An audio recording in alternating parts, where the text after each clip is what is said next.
Hello and welcome to my channel, and welcome to a Sunday morning meetup in which I read The Law of the Yukon by Robert Service, my favourite versifier, and talk about some discussions I've had with fellow booktubers in the past week. So be sure to continue watching after the reading, because I'm sure you'll find the discussions interesting. This is the law of the Yukon, and ever she makes it plain. Send not your foolish and feeble, send me your strong and your sane. Strong for the red rage of battle, sane for I harry them sore. Send me men girt for the combat, men who are grit to the core. Swift as the panther in triumph, fierce as the bear in defeat, sired of a bulldog parent, steeled in the furnace heat. Send me the best of your breeding, lend me your chosen ones. Them will I take to my bosom, them will I call my sons, them will I gild with my treasure, them will I glut with my meat. But the others, the misfits, the failures, I trample them under my feet. Dissolute, damned and despairful, crippled and palsied and slain, you would send me the spawn of your gutters? Go, take back your spawn again. Wild and wide are my borders, stern as death is my sway. From my ruthless throne I have ruled alone for 1,000,000 years and a day, hugging my mighty treasure, waiting for man to come, to be swept like a turbid torrent, and after him swept the scum. The pallid pimp of the deadline, the innovate of the pen, one by one I weeded them out, for all that I sought was men. One by one I dismayed them, frighting them sore with my glooms. One by one I betrayed them unto my manifold dooms. Drowned them like rats in my rivers, starved them like curs on my plains, rotted their flesh that was left them, poisoned the blood in their veins, burst with my winter upon them, searing forever their sight, lashed them with fungus white faces, whimpering wild in the night. Staggering blind through the storm world, stumbling mad through the snow, frozen stiff in the ice pack, brittle and bent like a bow, featureless, formless, forsaken, scented by wolves in their flight, left for the wind to make music through ribs that are glittering white, gnawing the black crust of failure, searching the pit of despair, crooking the toe in the trigger, trying to patter a prayer, going outside with an escort, raving with lips all afoam, writing a cheque for 1,000,000, drivelling feebly of home. Lost like a louse in the burning, or else in the tented town, seeking a drunkard's solace, sinking and sinking down. Steeped in the slime at the bottom, dead to a decent world, lost mid the human flotsam, far on the frontier hurled, in the camp at the bend of the river, with its dozen saloons aglare, its gambling dens a riot, its gramophones all ablare. Crimped with the crimes of a city, sin-ridden and bridled with lies, in the hush of my mounted vastness, in the flush of my midnight skies. Plague spots, yet tools of my purpose, so nathless I suffer them thrive, crushing my weak in their clutches, that only my strong may survive. But the others, the men of my mettle, the men who establish my fame, unto its ultimate issue winning me honour, not shame, searching my uttermost valleys, fighting each step as they go, shooting the wrath of my rapids, scaling my ramparts of snow, ripping the guts of my mountains, looting the beds of my creeks. Then will I take to my bosom and speak as a mother speaks. I am the land that listens, I am the land that broods, steeped in eternal beauty, crystalline waters and woods. Long have I waited lonely, shunned as a thing accursed, monstrous, moody, pathetic, the last of the lands and the first. Visioning campfires at twilight, sad with a longing forlorn, feeling my womb all pregnant with the seed of cities unborn. Wild and wide are my borders, stern as death is my sway, and I wait for the men who will win me, and I will not be won in a day. And I will not be won by weaklings, subtle, suave and mild, but by men with the hearts of Vikings and the simple faith of a child. Desperate, strong and resistless, unthrottled by fear or defeat, them will I gild with my treasure, them will I glut with my meat. Lofty I stand from each sister land, patient and wearily wise, with the weight of a world of sadness in my quiet, passionless eyes. Dreaming alone of a people, dreaming alone of a day when men shall not rape my riches and curse me and go away, making a bawd of my bounty, fouling the hand that gave, till I rise in my wrath and I sweep on their path and I stamp them into a grave. Dreaming of men who will bless me, of women esteeming me good, of children born in my borders, of radiant motherhood, of cities leaping to stature, of fame like a flag unfurled, as I pour the tide of my riches into the eager lap of the world. This is the law of the Yukon, that only the strong shall thrive, that surely the weak shall perish, and only the fit survive. Dissolute, damned and despairful, crippled and palsied and slain, this is the will of the Yukon. Lo, how she makes it plain. What did you think of Robert Service's verse? And what did you think of my reading of it? Would you like to hear another reading of his verse next month? Let me know in the comments below, or if you prefer, give me a thumbs up. In my forthcoming Wednesday interlude, I will be shining the spotlight on the life and verse of Robert Service, so be sure to ring the notifications bell if you want to learn more about him. Now to some discussions I've been having with fellow booktubers in the past couple of weeks.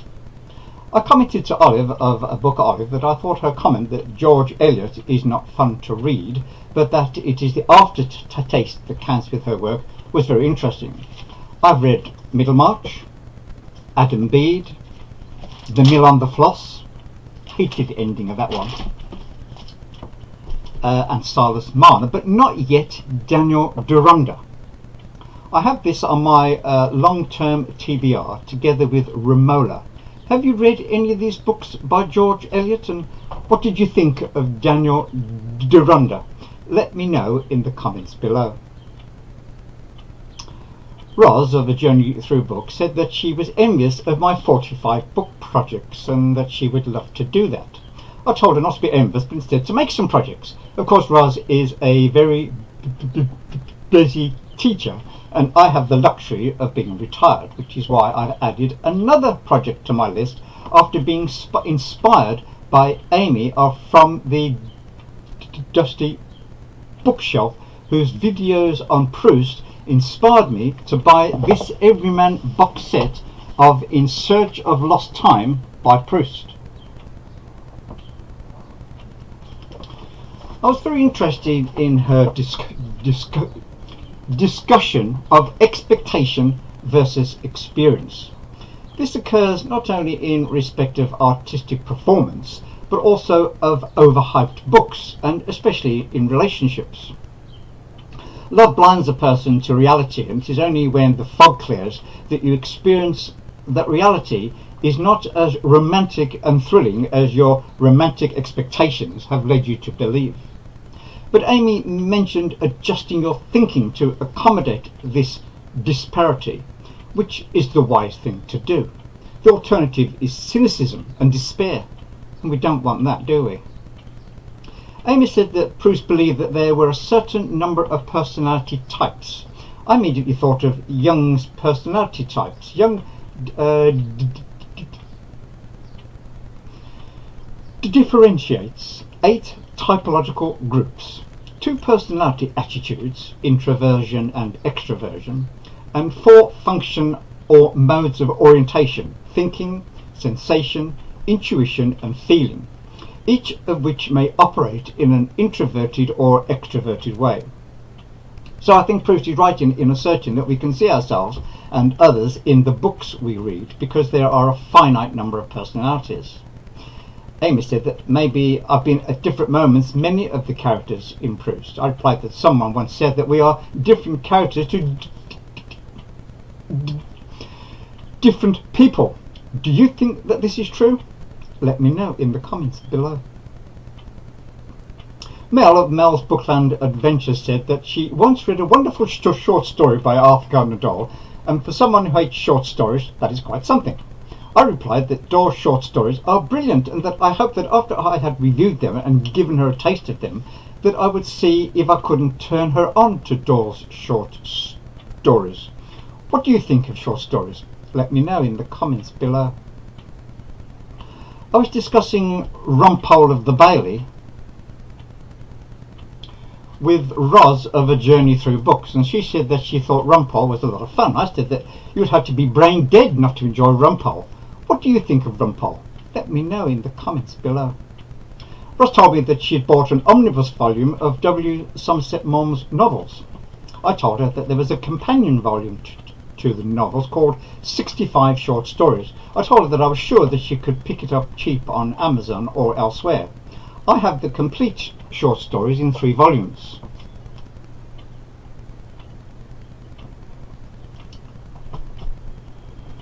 Which contains 91 stories. I'm sure the omnibus of 65 stories will contain all of his best stories.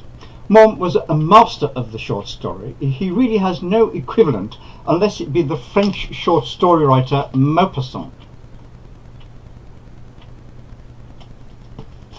After my discussion of Barchester Towers, Karen Bird commented that she liked The Warden, but that Dr. Thorne was by far her favourite in the Barchester series. Dr. Thorne seems to be the favourite of a lot of people, but I have a soft spot for Archdeacon Grantley in Barchester Towers ever since I saw the wonderful Nigel Hawthorne playing him in the BBC TV series. In fact, I've just finished watching the 7-part series, which is on YouTube. I will leave a link to the series in the show notes below. And let me know in the comments below which is your favourite of the Barchester Chronicles and why. Steve posted a fascinating video called The Basics of Book Reviewing. I thanked Steve for his very interesting, informative and helpful video. I said that while I do not think I will ever reach the heights of his professional greatness, nevertheless I hope that by incorporating his tips into my own future reviews that I would at least improve my level of expertise in making reviews. His tips were as follows. 1. The reviews should be 800 words. 2. They should be impersonal. 3. You should tell the reader what you are reviewing about the book and author. You should summarize the plot. You should compare the book to similar books. You should give examples from the book. You should give your judgment on the book, and you should make your review interesting and entertaining. Lauren Wade reviewed Circe, and I commented that it had been so hyped on BookTube that I've been reluctant to pick it up. When one's expectations are raised to such a pitch, I feel it can only be a letdown. I prefer to wait until all the hype has died down and then approach it in a calmer and less frenetic state of mind. What do you think? Let me know in the comments below. Mark of Richardson Rees addressed the subject of the death of BookTube. I commented that I thought he was so right with all the examples he gave that things that we imagine are dying are very much alive. I also said that it is interesting that we can enjoy watching other booktubers talking about subjects and books that may not necessarily be our go-to choice, but we enjoy the way they enthusiastically comment on them. What do you think? Let me know in the comments below. I asked Matt of MCS Books if he had read The Leopard by Giuseppe de Lampedusa. I read it in February 2004. L.P. Hartley called it perhaps the greatest novel of the century. It was first published in 1958. My opinion, fascinating characters. The Prince of Selina is a rich, complex character. Lampedusa has drawn a sympathetic portrait of a subtle character who is a victim of tumultuous political and social changes affecting his country. The writing is intellectually stimulating, vigorous, complex, rich, warm, and endlessly fascinating. A superb novel in every way. Let me know in the comments below if you have read this book and what you thought of it. Matt said, I've been meaning to read The Leopard for so long. I've just always been slightly turned off by some of the covers I've been looking at. Ha ha, poor excuse, I know, but it definitely is on my list to get to soon. I said, Matt, this is one of those occasions when you definitely should not judge a book by its cover. My copy was published in 1963, priced 3 and 6pence, as you can see on the cover, by Fontana Books. I think cover art must have been in its infancy then. What do you think of these issues? Let me know in the comments below. Nick Pepper posted a video called 5 Reasons Not to Read Normal People by Sally Rooney. See his link below. I said that I loved his video. He said he was not sure the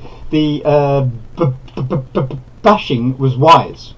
I don't have a good tolerance for YA fiction, it seems, he said. I said that it may not have been wise, but it was witty. An honest review which expresses your personal opinion is always justified. I said that I had just written a review of a book which one of my favourite booktubers lauded, but which I think is puerile. Our opinions are purely subjective and should not be taken personally. Nick said that he agreed with that. What do you think? Let me know in the comments below. Alex of What Page Are You On posted a video with the title TBR-ish. I read that I thought I would use his description of TBR-ish from now on. I proclaimed with great confidence my TBR for April, and now I find myself going off on a tangent and reading other books, while my official TBR books languish and look at me accusingly.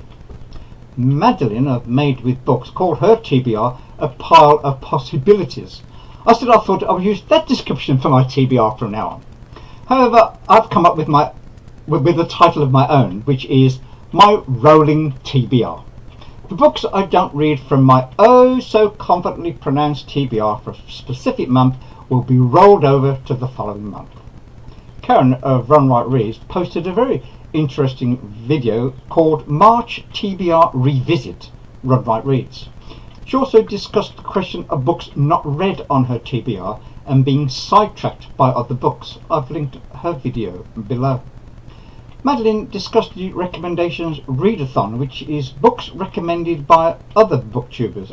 I didn't know about this readathon, but it just so happens that I'm preparing for the Reader Chapter Tag Library Edition, in which I read books from my library based on other booktubers' recommendations. I'm planning to upload this video on Sunday the 21st of April. Mara of Books Like Woe discussed a really great topic recently, which was reading 3-star books. Mara said that she actively looks for 3-star books, but I suggest you watch her video to understand her explanation. You will find the link in the show notes below. I told her that I have a top 10 of books that are superb. I will put a link above in the info tab. But I have hundreds of books that I love that would fit her criteria for 3 stars. They are not any less loved because they're not in my top 10. I recently uploaded a Desert Island Books video. These books are great, but as long as a book is good and I enjoy it, then that is fine too. What do you think? Let me know in the comments below. Sue of Sue's Book Nook posted a video called Keeping Up with the Joneses. She discussed the issue of trying to keep up with all the new releases versus reading old books, classics, etc. I wrote in my recent video, I said that books are like wine, they need 10 years to mature before reading them. Charles Lamb said every time a new book comes out he feels compelled to read an old one. I'm with him mostly. What do you like to read? Old or new books, and why? Let me know in the comments below. So that's all folks. Remember to comment, subscribe, like and share, and I'll be back soon with another BookTube video.